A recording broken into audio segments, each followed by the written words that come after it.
بسم اللہ الرحمن الرحیم۔ السلام علیکم۔ حرام اور حلال۔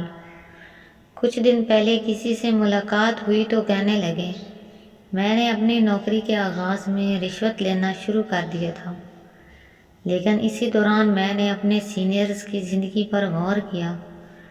ان میں سے جو لوگ رشوت لیتے تھے، ان کی اولاد نافرمان تھی۔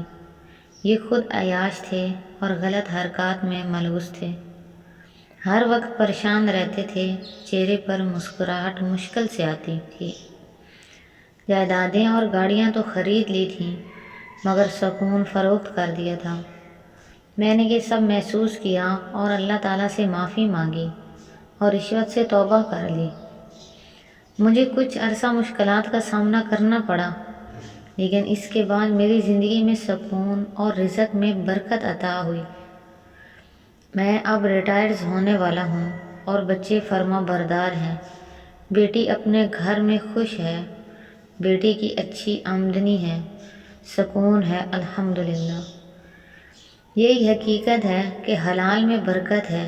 اس رزق سے گھر میں برکتیں نازل ہوتی ہیں، خوشیاں بسیرا کرتی ہیں، سکون گھر میں ڈیرے ڈال لیتا ہے، بیماریاں فاصلے پر رہتی ہیں، جھگڑے دور کھڑے مایوس ہوتے رہتے ہیں کہ یہاں ان کی کوئی جگہ نہیں بن رہی، جبکہ حرام کمائی اپنے ساتھ ساتھ بیماریاں، جھگڑے، بدسکونی، نافرمانی اور مایوسیاں لے کر آتی ہے۔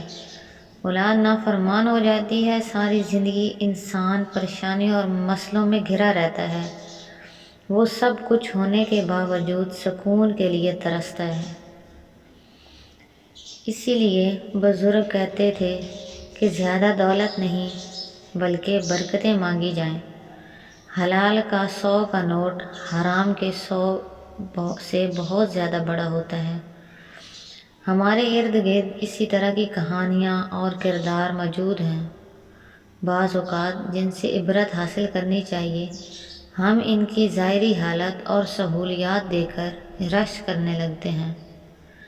آپ کے ارد گرد بھی یقیناً ایسے کردار ہوں گے۔